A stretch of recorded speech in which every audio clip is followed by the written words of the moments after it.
श्री स्वामी समर्थ. तुम्हा सगळ्यांच्या आपल्या स्वामी सूत्र चॅनलवर मनापासून स्वागत. स्वामी भक्त हो, आज पुन्हा एकदा तुमच्यासाठी नवीन व्हिडिओ घेऊन आलेले आहे. व्हिडिओच्या माध्यमातून नवीन माहिती आपण जाणून घेणार आहोत.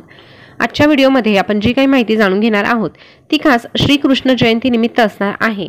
आता श्रीकृष्ण जयंती कधी साजरी करावी हा अनेकांना प्रश्न निर्माण झालेला आहे. त्याचं कारण असं की कॅलेंडरमध्ये जर तुम्ही पाहिलं, आता तुमच्याकडे दिंडोरी प्रणित कॅलेंडर असेल तर तुम्हाला पाहायला मिळेल की 15 तारखेला श्रीकृष्ण जयंती असं लिहिलेलं आहे आणि कंसामध्ये उपवास असं देखील सांगितलेलं आहे. म्हणजे उपवास जो आहे तो आपल्याला 15 तारखेला करायचा आहे असा त्याचा अर्थ होतो. पण दुसरीकडे जर विचार केला तर श्रावण कृष्ण अष्टमी ही 16 तारखेला आपल्याला पाहायला मिळत आहे आणि कृष्णाचा जन्म हा अष्टमीला झालेला आहे हे आपल्या सगळ्यांना ठाऊक आहे. त्यामुळे आता कृष्ण जन्म जो आहे तो कधी साजरा करावा, 15ला की 16ला, हा प्रश्न तुमच्या समोर आहे. उपवास कधी करावा हा देखील प्रश्न तुम्हाला निर्माण झालेला आहे. त्यामुळे या दोनही प्रश्नांची उत्तरं तर आपण जाणून घेणारच आहोत. त्यासोबतच कृष्णाला प्रिय असा मोरपीस, हा मोरपीस आपल्या घरामध्ये कशा पद्धतीने सकारात्मकता आणू शकतो, आपल्या आयुष्याच्या समस्या सोडवू शकतो हे देखील आजच्याच व्हिडिओच्या माध्यमातून आपण जाणून घेणार आहोत. त्यासंबंधीचे या ठिकाणी 10 उपाय तुम्हाला सांगणार आहे, ते देखील तुम्ही करून पाहू शकतात आणि त्याचा सकारात्मक अनुभव घेऊ शकतात. तर सगळ्यात अगोदर आपण कृष्ण जन्म कधी साजरा करावा हे पाहूया. तर बघा, श्रावण महिन्यातील वैद्य अष्टमी तिथीला मध्यरात्री रोहिणी नक्षत्रावर श्रीकृष्णाचा जन्म झालेला आहे हे आपल्या सगळ्यांना ठाऊक आहे. आता 15 तारखेला मध्यरात्रीच अष्टमी तिथी सुरू होत आहे. त्यामुळे आपल्याला श्रीकृष्ण जयंती किंवा आपण जी काही पूजा करणार आहोत किंवा पाळणा हलवणार आहोत तो आपल्याला कधी करायचा आहे तर 15 तारखेलाच करायचा आहे, 16 तारखेला नाही. 15 तारखेलाच आपल्याला करायचा आहे. मध्यरात्री ही पूजा करायची आहे. पूजा साधारणतः आपल्याला 12 नंतरच करता येणार आहे. त्या अगोदर तुम्हाला जी काही सजावट करायची आहे, डेकोरेशन करायचं आहे ते तुम्ही अगोदर करून घेऊ शकतात. पण असं म्हटलं जातं की 12:39 बरोबर आपल्याला पाळणा हलवायचा असतो. त्यामुळे 12:39 बरोबर आपल्याला श्रीकृष्णाचा पाळणा हलवायचा आहे. पण या अगोदर आपल्याला काही सेवा देखील करायच्या आहे. आता 12:04 पासून ते 12:47 पर्यंतचा अतिशय शुभ मुहूर्त आहे. याच मुहूर्तामध्ये आपल्याला सेवाही करायची आहे आणि पाळणा देखील हलवायचा आहे. पाळणा म्हणू देखील तुम्ही शकतात किंवा युट्यूबवर जरी लावून दिला तरीही चालणार आहे. आता श्रीकृष्ण जयंती कधी साजरी करायची हे तुम्ही जाणून घेतलं. त्यानंतर उपवास कधी करायचा तर बघा, अर्थातच आपल्याला 15 तारखेला उपवास करायचा आहे. म्हणजे शुक्रवारच्या दिवशी 15 ऑगस्टच्या दिवशी तुम्हाला उपवास करायचा आहे. उपवासाला फलाहार घेतला जातो, दूध घेतलं जातं. या व्यतिरिक्त तुम्हाला जर उपवास झेपत नसेल तर तुम्ही साबुदाणा खिचडी देखील खाऊ शकतात. पण भगर मात्र या उपवासाला चालत नाही, ही विशेष काळजी तुम्हाला घ्यायची आहे. आता उपवास 15 तारखेला करायचा आहे आणि हा उपवास कधी सोडायचा तर बघा, हा जो उपवास आहे तो दुसऱ्या दिवशी म्हणजे गोपाळ काल्याच्या दिवशी सोडवला जातो किंवा काही ठिकाणी रात्री जेव्हा कृष्णाचा जन्म होतो, पाळणा वगैरे हलवला जातो, त्यानंतर लगेचच उपवास सोडला जातो. जसं तुमच्याकडे करत असतील तशा पद्धतीने तुम्ही उपवास सोडू शकतात. आता तुम्हाला तुमच्या दोनही प्रश्नांची उत्तर मिळालेली आहे. त्यानंतर बघा, आता भगवान कृष्णांना मोरपीस हा अतिशय प्रिय आहे. त्यामुळे ह्या मोरपिसाच्या बाबतीत आपल्याला काही उपाय करायचे आहे जेणेकरून आपलं जे आयुष्य आहे ते सोपं होण्यासाठी मदत मिळेल.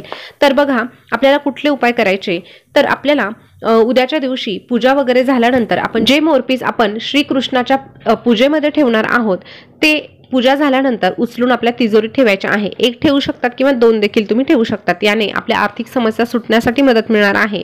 कर्जाची समस्या सुटण्यासाठी देखील आपल्याला मदत मिळणार आहे. त्यामुळे हा छोटासा उपाय तुम्ही नक्कीच करून बघू शकतात.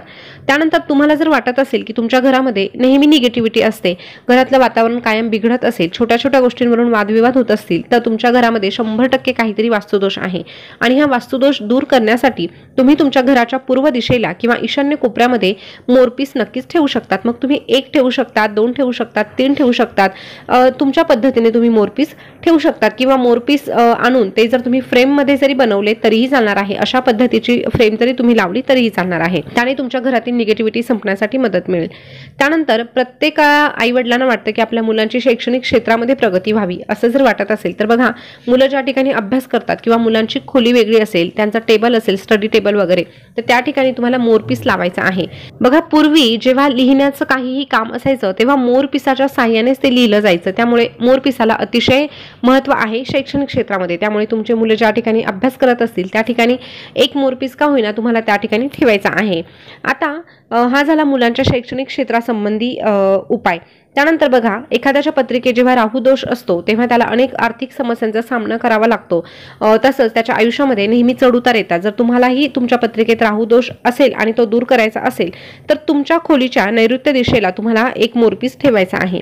त्यानंतर तुमची मुलं नेहमी झोपेमध्ये दचकत असतील, त्यांना कायम कोणाची दृष्ट लागत असेल किंवा लहान बाळ आहे त्यांना सतत काहीतरी त्रास होत असेल, म्हणजेच त्यांना सारखी सारखी दृष्ट लागत असेल, तर त्या मुलांसाठी तुम्ही मोरपिसाचा उपाय करू शकतात। पहिला उपाय असा की मोरपीस घेऊन तो ताईतमध्ये बांधून त्यांच्या गळ्यामध्ये तुम्ही घालू शकतात।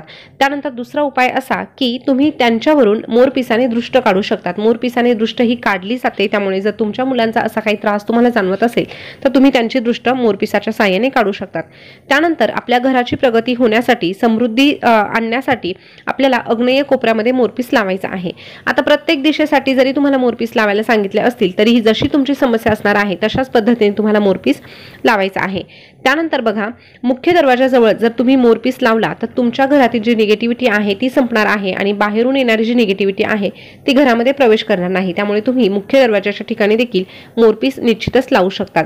त्यानंतर बघा, बऱ्याचदा असं होतं की कोणीतरी आपल्याकडे मदत म्हणून पैसे मागतो आणि आपण त्यांना देतो, पण बऱ्याचदा आपल्याला ते पैसे परत मिळत नाही आणि मग वारंवार मागूनही आपल्याला जेव्हा पैसे मिळत नाही तेव्हा आपल्या नात्यामध्ये देखील कटुता येते आणि आपल्याला ते पैसेही मिळत नाही। मग अशा वेळेस आपण उसने दिलेले पैसे परत मिळण्यासाठी किंवा अडकलेले पैसे, आता व्यवसाय असेल तुमचे, कुठे पैसे अडकले असतील ते मिळत नसतील तर तुम्ही नक्कीच हा छोटासा उपाय करू शकतात।